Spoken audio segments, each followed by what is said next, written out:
All right, this is the Calvary, and today we are talking about black women's favorite pastime.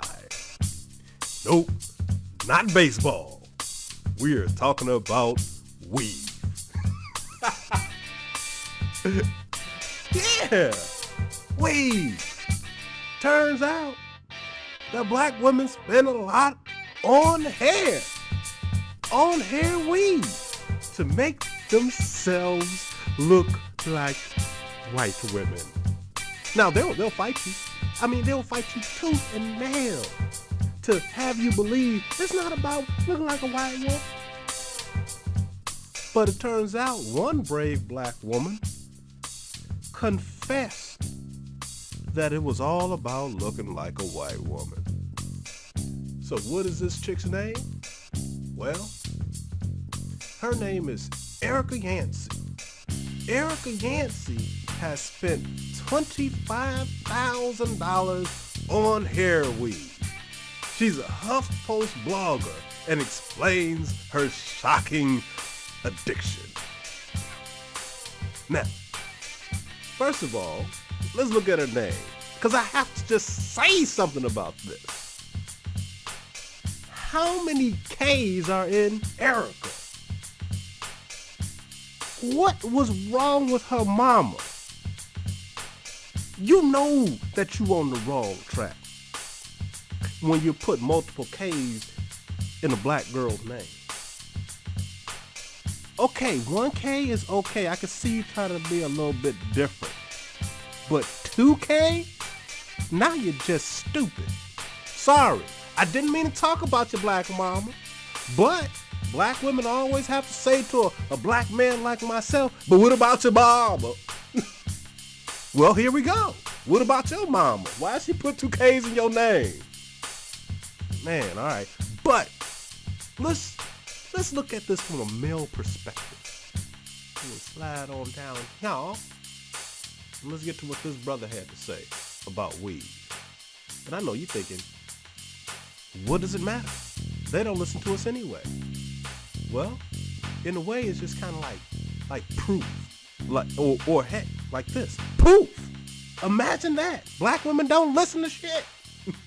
Well, here we go.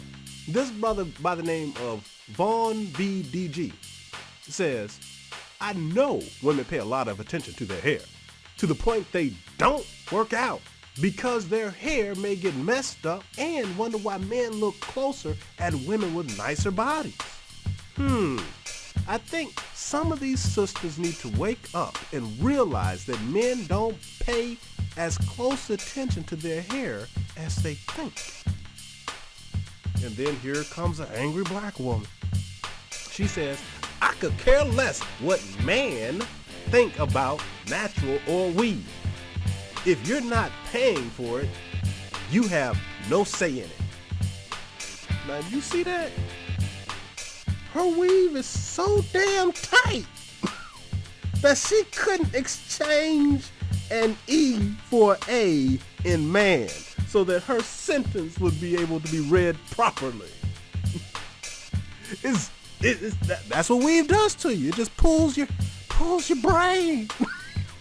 Look, you got you got thin skin up there, and then you got hair and bone. And this is to protect your brain. Well, imagine attaching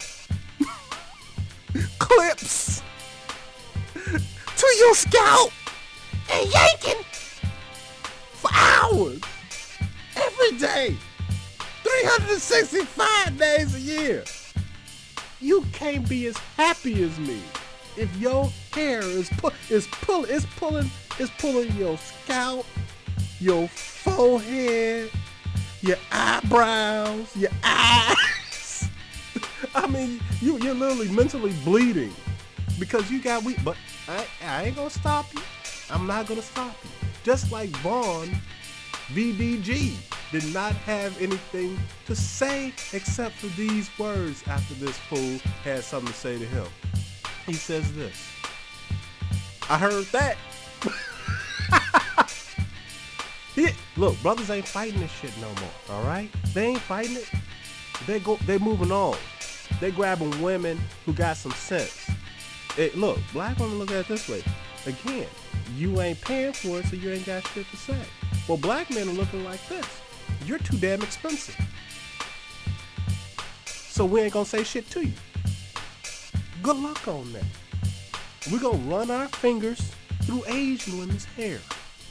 We're gonna run our fingers through white women's hair. We're gonna run our fingers through Latin women's hair. And for the sisters who were able to find a brother while wearing natural hair, those brothers are saying right now, and we're going to run our fingers through our natural women's hair. But all y'all with that, because we get caught up in your weave, clips, glue, and thread and shit. We ain't going to fight you over it. We ain't going to fight you, run our fingers through it. You going to get fat. You going to keep drinking your Pepsi. You going to keep not working out. And you going to keep complaining. It's a vicious circle of your complaints. You complain, men ain't paying attention to me. So you put weave in your hair. Men say, we don't like it. Well, you ain't paying for it.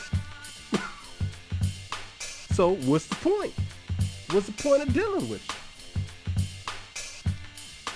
you? Y'all can go broke with it. In fact, you can get a better job so you can pay for better weave. But what we do know as brothers is that y'all going broke buying weave. And then once you go broke buying weave, you look at your boyfriend, you look at your fiance, and you mad at him because you need somebody to subsidize your weave habit. So let's get to this chick right here, Erica Yancey, and what she had to say. All right, here's the article.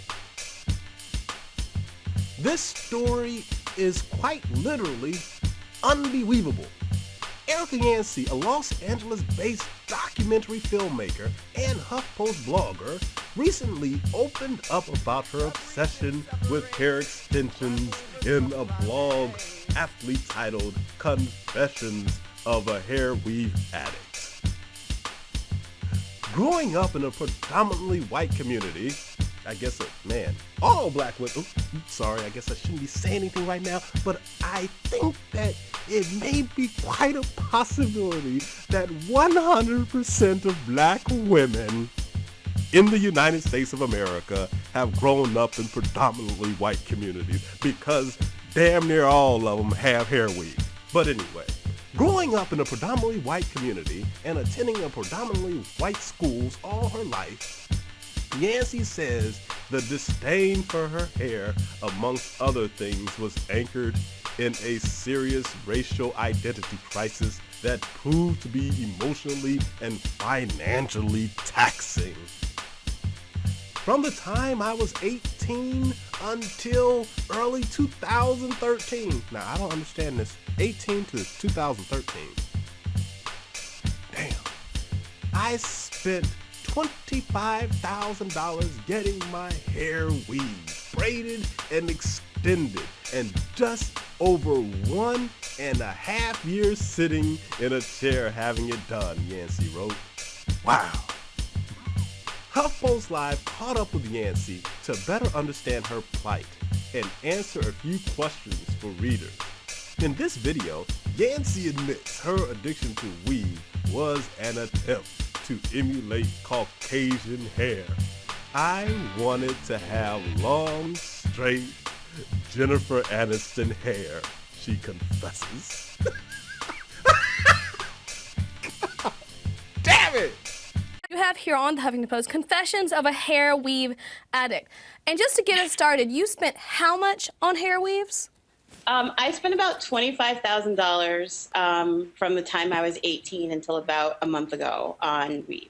Wow. Okay, so we have this picture of you, and this is a very significant picture. Tell us why. That is my last weave. Oh. That's about a month. That's probably taken about a month ago. One of the things I liked about your piece is how honest you were about the aspects of black hair that have to do with our racial identity. We have a comment here from one of our community members, W.T. Effington.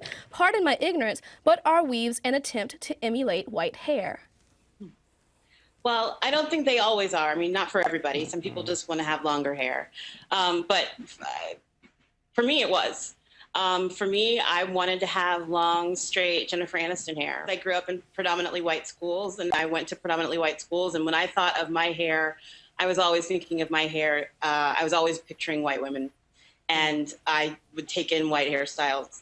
And my stylist would laugh at me and be like, okay, but your hair doesn't do this. And that's when I started taking in fake hair and weaves. We have an entire industry. The beauty industry is sort of set up or sort of capitalizes on making regular women feel bad about themselves or feel like they want to have the opposite. You know, oh, your hair is dull and brown, you should make it more vibrant. Or, oh, you have straight hair, you want to have curly. I mean, that's the message that we get on a daily basis in advertisements and in commercials and things like that. So of course everybody wants the opposite of what they have. Damn it! Could you imagine if brothers was sitting up here like, man, I want hair like Brad Pitt. I want hair like George Clooney. Imagine what they would be saying about us, right? They got something to say, and your hair is as natural as the day you were born. You got the same quality stuff. You know, you may cut it, put it in the fade. Some of y'all are actually coming back with the high top fade. Some of you guys have, nice little afros. Some of you got locks in your hair. I mean, that's how brothers, you're rocking your hair, man. Some of you, I mean, look at what Dennis Rodman was able to do with his hair, man. I mean, he did all types of crazy shit. But you could tell that he loved his hair. Dennis also loved a whole lot of other shit too. But, Google them, Google image them. You'll see for yourself. Anywho, brothers love their hair. Sisters don't. Because you got to think about it like this. And I guess I can pretty much kind of end on this note. If they didn't care about what this black man had to say, that we're not really looking at your hair, then what they're saying is they don't care what men have to say. So if they're putting this hair in their head, they're doing it for one or two reasons. They're doing it because it's all about them, which is a very selfish reason. Or they're doing it for and on the behalf of white women, to attract white women, because that's the only explanation. They want white women too. Because if you're not trying to attract black men, and you cannot be possibly trying to attract white men by putting in, Asian and yak hair and Indian hair, because white men could care the damn less. They think on the same process line as black men. They ain't really looking at the hair. They're looking at everything lower. So, who are you doing this for? So it's either A, all to attract your own damn self and play with yourself, or it's for white women. So make a choice, choose, but I can tell you one thing for sure, you ain't got no leverage for white women.